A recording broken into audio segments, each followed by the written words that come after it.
जय हिंद दोस्तों। तो आज हम लोग थर्ड चैप्टर के परीक्षा अभ्यास के अति लघु उत्तरीय प्रश्नों को सॉल्व करेंगे। इससे पहले फर्स्ट लेक्चर में हम लोगों ने एमसीक्यू को सॉल्व कर लिया है, इसीलिए आज सेकंड लेक्चर में हम लोग वेरी शॉर्ट क्वेश्चन आंसर्स को सॉल्व करने वाले हैं।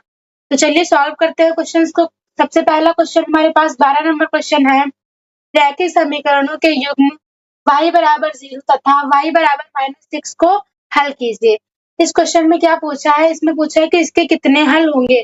तो यहाँ पे लिखेंगे इसमें कोई हल नहीं होंगे। क्यों नहीं होंगे बता रहे, तो सबसे पहले लिखेंगे कोई हल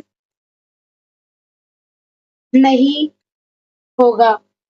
क्यों नहीं होगा देखिए, तो ये हमारा क्या था, ये हमारा क्वाड्रेंट था। यहाँ पे क्या था, y एक्सिस और ये था y डैश। ये हमारा x था और ये x डैश था। अब देखिए y बराबर 0 दिया, यानी कि y का एक निर्देशांक यहाँ पे होगा, और y बराबर -6 दिया है, यानी कि -6 कहाँ होगा, यहाँ पे होगा। 1 2 3 4 5 6, यहाँ पे -6 होगा। और यहाँ y अक्ष के क्या है, समांतर है। ये जो हमारा ग्राफ बन रहा है, ये क्या बन रहा है, y अक्ष के समांतर बन रहा है, इसीलिए इसका कोई हल नहीं होगा। यही इसका रीजन है। चलिए नेक्स्ट क्वेश्चन सॉल्व करते हैं। 13 नंबर क्वेश्चन क्या है, यदि x बराबर a, y बराबर b समीकरणों x माइनस वाई बराबर 2 तथा x प्लस वाई बराबर 4 के हल हैं, तो a तथा b का मान ज्ञात कीजिए। देखिए क्या दिया है, x बराबर क्या दिया है हमारे पास, x बराबर a है, y बराबर क्या है, b है। हमें क्या ज्ञात करना है, a का मान ज्ञात करना है, और किसका मान ज्ञात करना है, a का मान ज्ञात करना है और b का मान ज्ञात करना है। तो हम x को क्या लिख सकते हैं, a लिख सकते हैं। तो x की जगह हम लोग क्या लिख देंगे, x माइनस वाई, ये हमारा क्या था, समीकरण दिया था, और x प्लस वाई समीकरण दिया था। इसको मान लेते हैं समीकरण 1 और इसको मान लेते हैं समीकरण 2। अब सॉल्व करते हैं। x का मान क्या है, a है, तो यहाँ पे a रख देंगे, माइनस y का मान क्या है हमारे पास, b है, बराबर क्या आ जाएगा 2। ये हमारी क्या हो जाएगी, इक्वेशन थर्ड हो जाएगी। देखिए x की जगह क्या आ जाएगा, a आ जाएगा, y की जगह b आ जाएगा, बराबर 4। इसको क्या मान लेंगे, इक्वेशन फोर्थ। अब क्या करेंगे, इक्वेशन थर्ड और फोर्थ को क्या करेंगे, जोड़ देंगे। तो जब जोड़ेंगे तो यहाँ से क्या आ जाएगा, a माइनस बी बराबर 2 और a प्लस बी बराबर क्या आ जाएगा, 4 आ जाएगा। ये प्लस माइनस का कट जाएगा, यहाँ से a क्या हो जाएगा, 2a हो जाएगा, बराबर 4 2 6 हो जाएगा। 2 3 क्या हो जाएगा, 6। a बराबर क्या आ गया, 3 आ गया। अब a का मान समीकरण 4 में रख देते तो क्या आ जाएगा, समीकरण 4, a प्लस b बराबर क्या है, 4 है। a का मान क्या आया है, 3 आया है, प्लस b बराबर 4। इधर 3 प्लस का उधर जाएगा, माइनस का हो जाएगा, इसलिए 4 माइनस 3 हो जाएगा। b बराबर क्या आ गया, 1 आ गया। a का मान हमारे पास 3 है और b का मान क्या है, 1 है। यही क्या है, हमारा आंसर है। तो ये नेक्स्ट क्वेश्चन सॉल्व करते हैं। 14 नंबर क्वेश्चन क्या है, समीकरण युग्मों के हलों की संख्या ज्ञात कीजिए।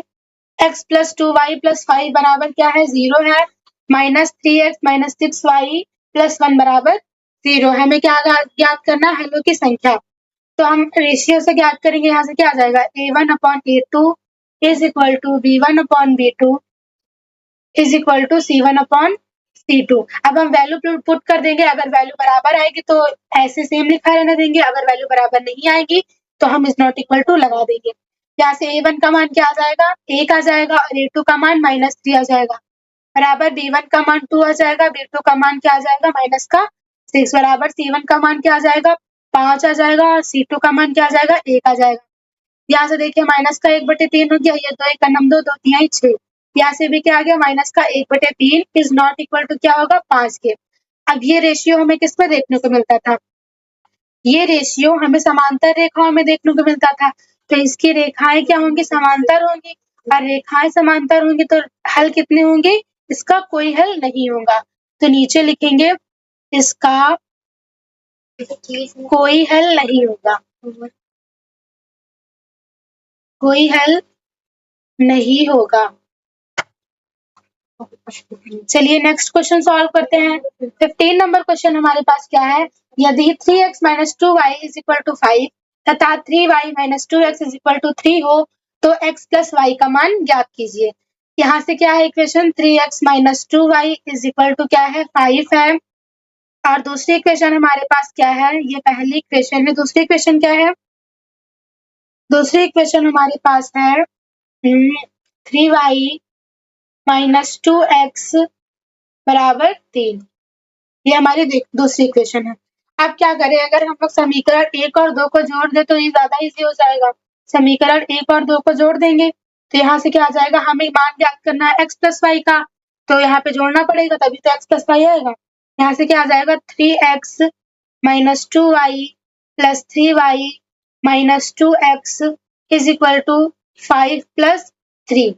यहाँ से क्या आ जाएगा 3x से 2x जाएगा तो क्या बचेगा, x बचेगा, वो भी प्लस का, और यहाँ से 3y से माइनस 2y जाएगा तो प्लस का y बचेगा, और यहाँ 5 3 क्या हो जाएगा 8 हो जाएगा। x प्लस वाई का मान पूछा था, यही हमारा क्या हो गया, आंसर हो गया। चलिए नेक्स्ट क्वेश्चन सॉल्व करते हैं। 16 नंबर क्वेश्चन क्या है, k के किस मान के लिए निम्न रैखिक समीकरणों के युग्म का कोई हल नहीं है। हमें k का मान ज्ञात करना है, तो k का मान ज्ञात कर लेते हैं। यहाँ से क्या आ जाएगा a1 upon a2 is equal to b1 upon b2। हम दो रेशियो इस वजह से लिख रहे हैं क्योंकि हमें दो ही रेशियो से k का मान पता चल जाएगा, लेकिन क्वेश्चन में क्या बोला है, युग्म का कोई हल नहीं है, तो सबसे ऊपर वाली लाइन आप लोग यहाँ पे is not equal to c1 upon c2 भी लिख सकते हैं, लेकिन हमें रेशियो दो ही चाहिए तो हम दो रेशियो को लेकर चलेंगे। ये तो हमारी एक टाइप की क्या दी है, शर्त दी है कि इसका कोई हल नहीं है। यहाँ से a1 का मान क्या आ जाएगा 3 आ जाएगा, a2 का मान 2k माइनस 1 आ जाएगा बराबर, b1 का मान क्या आ जाएगा 1 आ जाएगा, और b2 का मान क्या आ जाएगा k माइनस 1। अब क्रॉस मल्टीप्लाई कर देंगे तो क्या आ जाएगा 3k माइनस 3 बराबर 2k माइनस 1। इस 2k को उधर भेज देंगे, इस माइनस 3 को इधर भेज देंगे, तो यहाँ से 3k minus 2k is equal to minus 1 plus का 3 आ जाएगा। 3 से 2 जाएगा तो क्या बचेगा, k बचेगा बराबर क्या बचेगा, 3 से 1 जाएगा तो बचेगा प्लस का 2। ये हमारा k बराबर क्या आ गया 2, यही क्या हो गया हमारा आंसर हो गया। चलिए 17 नंबर क्वेश्चन सॉल्व करते हैं। ये हमारे लेक्चर सेकंड का लास्ट क्वेश्चन है, तो चलिए सॉल्व करते हैं। क्वेश्चन क्या है, दिए गए चित्र में ABCD एक समांतर चतुर्भुज है, तब x तथा y का मान ज्ञात कीजिए। चित्र में विकर्णों के मान x प्लस वाई बराबर 5 सेंटीमीटर और x माइनस वाई बराबर दिए गए हैं तथा एक भुजा 9 सेंटीमीटर है। देखिए यहाँ पे चित्र नहीं दिया तो पहले चित्र बना लेते हैं। चित्र क्या आ जाएगा समांतर चतुर्भुज का, एक सेकेंड, सबसे पहले चित्र बनाएंगे। यहाँ से आ गया हमारा समांतर चतुर्भुज।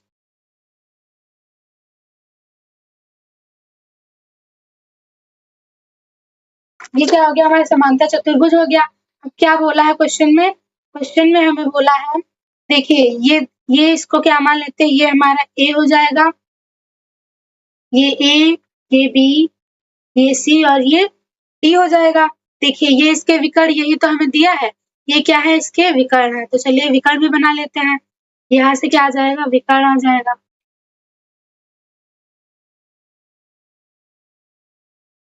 ये क्या हो जाएंगे इसके विकर्ण। अब क्वेश्चन में बोला क्या है, क्वेश्चन में देखिए इसमें दिया क्या है हमें x प्लस वाई बराबर 5। देखिए एक हमारा ये क्या दिया है, ये 5 सेंटीमीटर दिया है, ये हमारा दिया है 5 सेंटीमीटर, और ये इधर क्या दिया है हमारा x माइनस क्या दिया है y दिया है, ये हमें दिया है x माइनस वाई, ये हमें दिया है 9 सेंटीमीटर, और ये क्या है हमारा x प्लस वाई है। अब देखिए आप लोग को पता होगा कि समांतर चतुर्भुज के जो विकर्ण होते हैं वो एक दूसरे को समद्विभाजित करते हैं, इसीलिए कैसे सॉल्व करेंगे क्वेश्चन को, देखिए यहाँ पे एक दूसरे को समद्विभाजित करेंगे तो इक्वेशन क्या बनेगी हमारे पास, समद्विभाजित कर रहे हैं तो इक्वेशन बन जाएगी x प्लस वाई बराबर क्या बन जाएगी 9, क्योंकि ये विकर्ण जो होगा यहाँ तक और ये जो होगा ये क्या होगा बराबर होगा, तो यहाँ से क्या आ जाएगा x प्लस वाई बराबर 9 आ जाएगा, और ये हमारा क्या होगा समीकरण 1 हो जाएगा, और x माइनस वाई बराबर क्या हो जाएगा 5 हो जाएगा। ठीक, अब सॉल्व करते हैं इसको सॉल्व करते हैं तो क्या आ जाएगा, यहाँ से इसको हम लोग समीकरण सेकंड मान लेते हैं। अब समीकरण 1 और 2 को जोड़ देते हैं।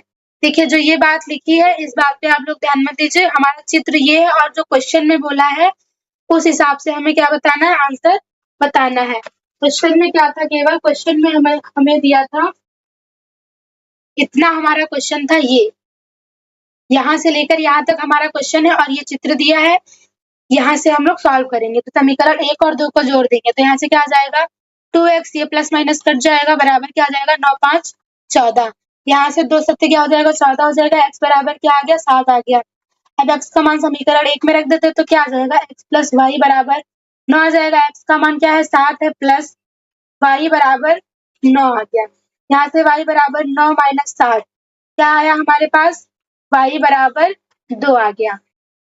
x का मान हमारे पास 7 आया और y का मान क्या आ गया 2 आ गया। आई होप आप सबको 12 से लेकर 17 नंबर तक क्वेश्चन समझ में आए होंगे। इसके आगे के क्वेश्चन हम लोग लेक्चर 3 में सॉल्व करेंगे। अगर आप सबको ये 5 क्वेश्चन अच्छे से समझ में आए होंगे तो वीडियो को लाइक करिएगा और कमेंट बॉक्स में जरूर बताइएगा कि आपको क्वेश्चन समझ में आए या नहीं आए। Thank you for your watching. मिलते हैं नेक्स्ट वीडियो में इसके आगे के क्वेश्चंस के साथ।